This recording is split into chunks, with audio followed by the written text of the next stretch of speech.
So a few months back, I did this midterm election roadmap study. Basically said, look, in September, expect stocks to fall. Then in October, November, look for them to rally into the midterm election. Well, now that they're basically figuring everything out, you're probably wondering, what do stocks tend to do after the midterm election? I got a cool study here. You're going to want to check this out.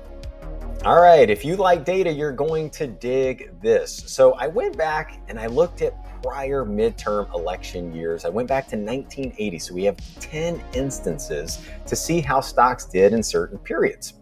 So the first question I asked was, how do stocks do in November 1st through April 30th? Okay, so that's 6 months.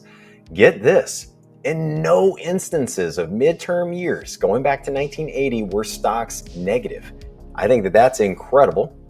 But the average gain over those 6 months is 12.93% for the S&P 500. Okay, that is very, very bullish. I've been talking a lot about seasonal tailwinds for stocks in these midterm years. It continues to go through April 30th. The next question was, how do stocks do the following year after a midterm election, right? So 1982, this would be 1983's performance for the S&P.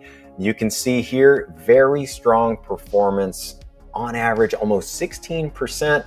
It's not 100% batting average because we know stocks were flat to down in 2010 and 2014. But you know how people are always like, oh, the S&P, it's going to give you about 10% a year. Well, in these years, in this small sample set, they're up almost 16%. All right, seasonal tailwind definitely for midterm election years. Now, Map Signals is all about following the big money. Are there any patterns to pay attention with the big money index? Well, there actually are. So let's check this out.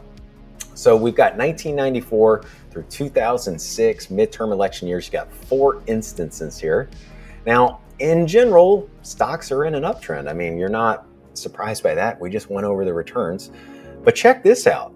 The BMI tends to be overbought for decent periods of time. Okay, that happened here in 94 to 95. It happened over here in 98 to 99. Did not happen in 2002 to 2003. Actually, was a pretty big pullback, but then a big bounce. And then we were overbought for a considerable time in 2006 to 2007. So do you see a pattern? Let's keep going. There's a little bit of a pattern. I'll make it in a minute. All right, let's look at 2010. Same thing, big time overbought signal. Then we've got the markets in a big uptrend. Same thing happened here in 2014, 2015, briefly overbought. You guys remember 2018, markets went oversold and we had that huge bounce. Stocks were overbought. Again, it's another big uptrend. If we compare that to today's data, right, we're starting to see the BMI, it's starting to lift. What do I think the market's going to do? Well, I'll tell you in a second. It's a great time for me to say, if you like this content, make sure to like and subscribe to our YouTube channel. We just want to make you guys better investors. So here we have it from November to April in midterm election years.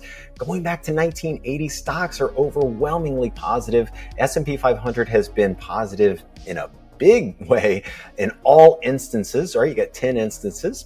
Then if you look at the next year, right, after a midterm election year, markets are up on average about 16% going back to 1980. So listen, seasonal tailwinds, they're real. You're hearing a lot about that in the news. I've been talking about it in videos.